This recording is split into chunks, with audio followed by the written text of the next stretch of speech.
So, yeah, so continuing in our discussion on the sixth perfection, the perfection of wisdom realizing emptiness in particular.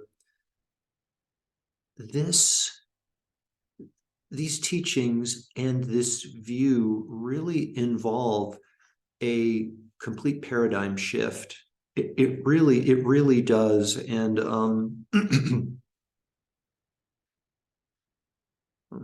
it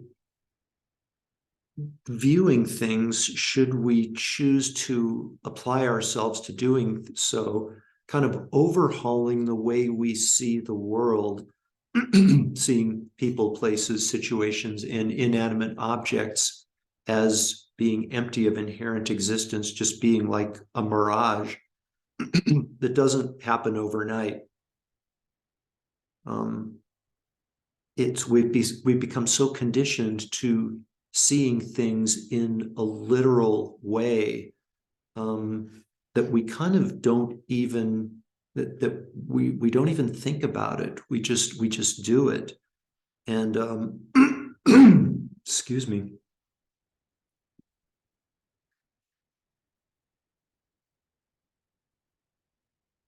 We really are. It really is like a dreamlike existence that we're having. Are viewing phenomena and seeing them as having independent existence, as being entities unto themselves, chair, body, shirt. But there are little ways that I've found helpful, that we can start to wake up from the dream of samsara.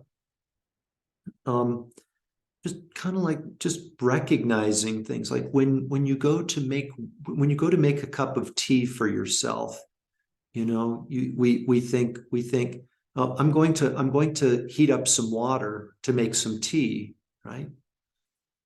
But actually, we're not really heating up the water. We're heating up the kettle, and as the kettle becomes hot, the water inside the kettle becomes hot, and it becomes hot enough for us to make a cup of tea. So it's kind of I don't know, some might say splitting hairs, but I think it's worthwhile to look at that. We're not really heating up the water, we're heating up the kettle, and the hot heat from the kettle makes the water warm. But when we look at it, we think when we go to do it, we just, I'm going to heat up some water. And it's also kind of like watching a movie, to the extent that going to a movie theater to watch a movie, and we're sitting there and we're absorbed in the movie and we're watching it, and we think, here I am, I'm watching a movie. That actually, you're not really watching a movie, you're watching a projection of an image that's appearing on a screen. And but normally we just live the dream. It's just, oh, I'm just watching a movie, like almost as though we're asleep having a dream, and don't look kind of behind the curtain, if you will, to what's really happening, kind of the more precise presentation of what's happening. And speaking of dreaming, as I mentioned on Friday, I was going to share a little bit from the Heart of Wisdom, as in a commentary on the Perfection of Wisdom Sutra. Let's see if we can get some light on here. There we go.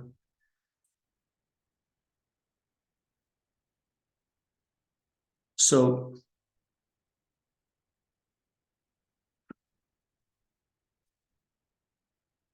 in Heart of Wisdom, Geshe Kelsang writes, if we check carefully, let me see, make sure I've got this right. No, here it is. Another example that is often used to illustrate the meaning of emptiness is the experience of dreaming. When we dream, we may have extremely vivid experiences. We may travel to colorful lands, meet beautiful or terrifying people, engage in various activities, and as a result experience great pleasure or suffering and pain. In our dream, a whole world appears to us, functioning in its own way. This world may be quite similar to the world of our waking state, or it might be quite bizarre. But in either case, while we are dreaming it, it appears to be ultimately real. It's quite rare to have the slightest suspicion that what we are experiencing is just a dream. The world we inhabit in our dreams seems to have its own existence, completely independent of our mind. And we respond to the world in our normal way with desire, anger, fear, and so forth. If while we are still dreaming, and again, that is if while we're sleeping and dreaming, if while we are still dreaming, we try to test whether the world we are experiencing is real or not, for example, by tapping on the objects around us or by questioning the other people in our dream, we'll probably get a response that seems to confirm the reality of our dream surroundings. It's such amazing stuff, I think. In fact, the only certain way to know that we have been dreaming is to wake up. Then we instantly realize without any doubt that the world we were experiencing in our dream was deceptive and was merely an appearance to our mind. Key words there, mere appearance to our mind. And we'll get into the meaning of that mere appearance to our mind on Monday. Again, the instant we realize without any doubt that the world we were experiencing in our dream was deceptive and was merely an appearance to our mind, the word merely has especially strong importance here. Merely means that's all, like merely, nothing else, okay? It is quite clear once we are awake that what we experience in a dream does not exist from its own side, but depends completely upon our mind.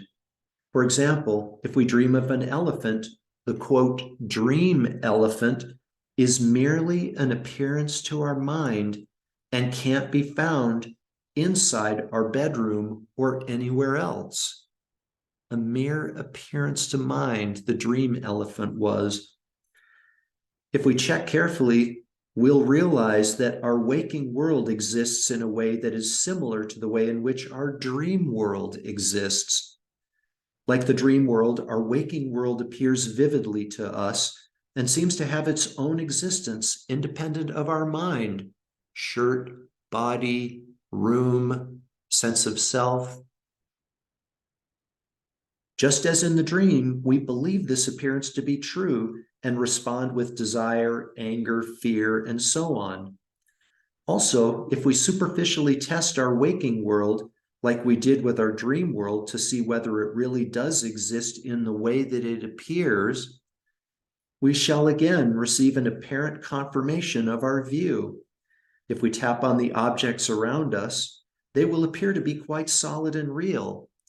And if we ask other people, they will say that they are seeing the same objects in the same way that we do. So we're kind of all having this collective illusion, really, this collective dream. We're having this collective experience of a mirage, basically, and all consenting, yeah, it's real. It appears in the way, it exists in the way it appears to exist. To understand the true nature of our waking world, we must investigate and meditate deeply using the type of analysis already described. And that type of analysis already described in the book is what we've been doing the last few classes, the pointing out instructions. You know, is this the shirt? You know, no, that's a part of the shirt. It's not the shirt itself, it's a part. When by these means we realize emptiness, we shall understand that objects such as our body do not exist from their own side. Like the dream elephant, they are mere appearances to our mind. Isn't that amazing? Isn't that amazing? This shirt is a mere appearance to your mind, nothing else. Same with body, same with self, same with everything. A mere appearance to your mind, like the dream elephant. Great stuff. Like the dream elephant, there it is. Like the dream elephant, they are mere appearances to our mind. Nevertheless, our world functions following its own apparent rules in accordance with the laws of cause and effect, just as our dream world functions in its own way. The experience of realizing emptiness can therefore be compared to waking up. Once we realize emptiness, we see clearly and without any doubt that the world as we experienced it before was deceptive and false. It appeared to have its own inherent existence. But having understood emptiness, we realize now that it is completely empty of inherent existence and depends upon our mind. We bring shirt, we bring body, we bring self and other into existence with our mind. In fact, Buddha is sometimes called the awakened one because he and all other enlightened beings, by the way, there are many. Buddha translated actually means awakened one, and many have awoken from the sleep of ignorance and thus liberated themselves from samsara. Buddha wasn't the only one, and that's the beauty of these teachings and this path, in my opinion, is that it's not there's an enlightened being and here is me and never the two shall meet. No, I've got the potential to have that same awakening. In fact, we could almost say, if you choose to, that that's the real purpose of our life, is to awaken from this illusionary, delusional state of ignorance. In fact, Buddha is sometimes called the awakened one because he has awakened from the, quote, sleep, end quote, of ignorance.